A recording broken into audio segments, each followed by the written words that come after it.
All right, thank you everyone for staying late in the day. Hopefully this will be the most informative talk you come to of all of Black Hat, all right?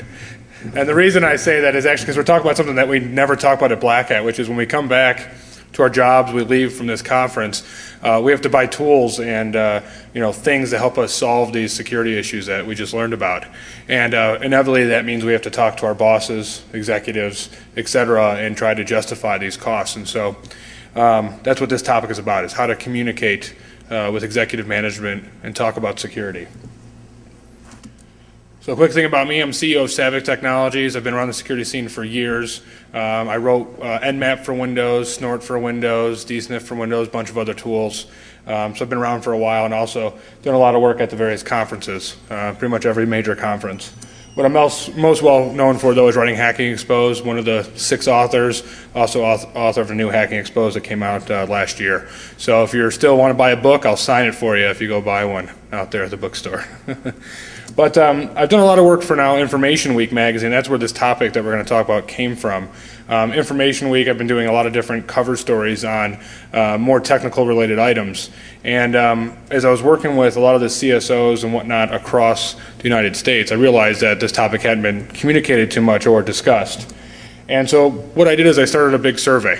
And so we spent about 1.5 years researching how do people communicate within their jobs. Over 1,000 companies we worked with. Of those 1,000, over 200 had actually had breaches.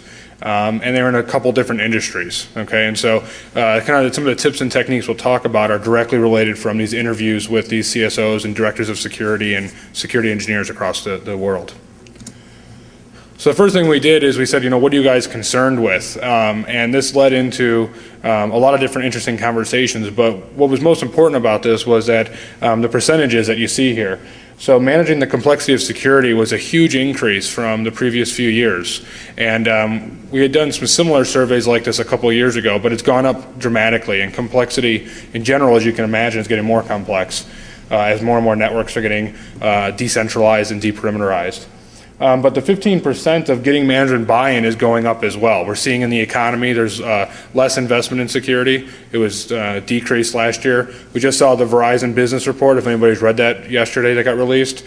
Security breaches went down so far in 2009 and in 2010. So how are you going to go sell your boss on doing security stuff if breaches are down? Right? So a couple different things have been changing, but talking to executives hasn't really changed. So the question that we started asking people is, who are you? How do you manage security? And security metrics started becoming a pretty important topic in about 2005. And a whole whopping 2 books were released about it. And they're actually here at the bookstore. Those are the only 2 books right now that talk about security metrics. And they're very, very deep and detailed. They talk exactly about how to measure these things and monitor them, and they're talking about, your modified annual loss expectancy and how you can do all these different things. Those are great things to start with, but both books, sadly, only dedicate 11 pages to how to communicate those actual metrics you've now collected. So you've got all these great metrics, all this great information about how well you're doing in security, but you don't know how to tell people that. Okay, so I liken this to my 5-year-old son who has got all this great stuff to tell me, and he's just stammering real quick, and he's just breaking up with sentences and whatnot because he can't fully explain what he's trying to get through because he doesn't know the right terms to ask and to talk about. And so when we started looking at these different things, we saw that there really was no commonality. Okay, that was the biggest piece we saw here. Security metrics, there's been a bunch of stuff about this, right? Why aren't people having these frameworks built up and using the same things over and over again?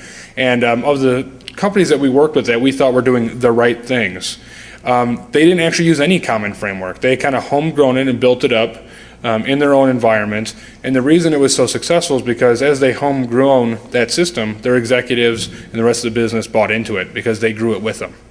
All right? And so immediately when we talked to the companies that brought in a big framework like an ISO and the metrics that come with that or something like that, business executives were immediately like, whoa, I don't understand that, I don't want to listen. They turned their brains off. Okay? When they started growing it homegrown, they got a lot more success. So all these metrics that are here are actually good, maybe. Okay? They can be good if they're good for your environment. So that's the key here, is that everything needs to be customized. So the first thing that we saw was that Security ends up being a set of very strategic projects, okay? And strategic projects are very difficult in the beginning. They're complex. They're very difficult to communicate.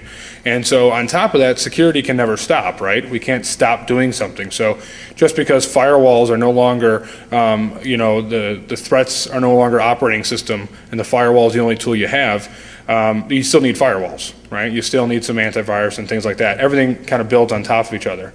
And yet all the security metrics that people work with are point-in-time metrics. They're not focused on longer-term strategies. And so 2005 book, the first one on IT security metrics, written by a gentleman, he talked about the balanced scorecard method. What this balanced scorecard is, and it's a great tool, and that's why I'm bringing it up, but nobody used it in our survey. Not a single company used the balanced scorecard method. What this method is was developed by Harvard to do business strategy. So forget about security, just how do you do big long-term business strategies? Kind of like BP, how are they going to clean up the oil spill? That's a pretty long-term strategy issue. And so they use a balanced scorecard for that type of approach. And so what they did is they adapted the balanced scorecard for security. Okay, and it found it very, very effective because the core tenet of the balanced scorecard method is whatever you're measuring and doing has to link to a business objective, plain and simple. That business objective, if you're a bank, could be to open 4 new branches. It could be gross sales 20% a year. Whatever the business is trying to do, everything from a project perspective has to match to those objectives. If they don't, you shouldn't be doing the project. And so as they started looking at and mapping these technologies to the business objectives, they found out that it was much easier to communicate with executives because now the execs figured out why you're doing it. So if you can link vulnerability management and things like that to some of their business objectives, they don't turn their brains off. Okay, they keep listening because they understand the value much more quickly. The other focus of the balanced scorecard, though, are very defined metrics. Okay, so the rest of those security metric books that I mentioned, they have all the metrics you could ever want. The balanced scorecard helps you figure out which ones are best.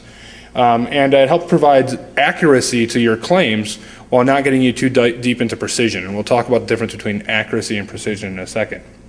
But the biggest piece that I wanted to state here is that although no company we talked to was doing the balanced scorecard method, there was a couple that we found through research and things like that. As they were actually doing it, the first thing they told us was, it doesn't always work.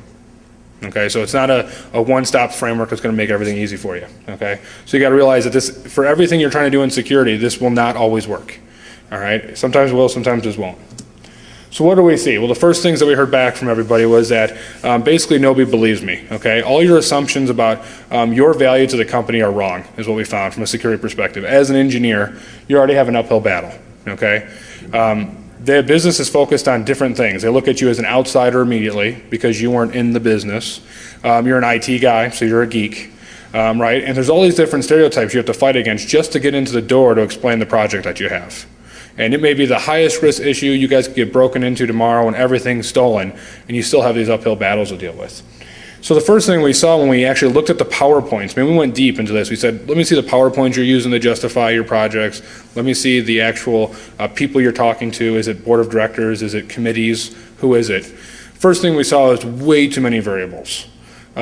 Geeks love variables, and they will go get industry data like crazy and show 18 different intersection points of why this is important because they have to prove this case. It's very difficult to prove this case of a complex project. So we saw that those who were successful, though, removed all the variables. Okay, they made things a lot simpler, and I'll give you an example in a second. But they also focused on reducing precision. Okay, you can see here 0.6, 0.55, 0.61. They don't care. Okay, it's close enough. Okay, accuracy is what matters, not precision. So in this case, we talk about precision, whether it's your internal metrics you're monitoring, whether it's industry statistics.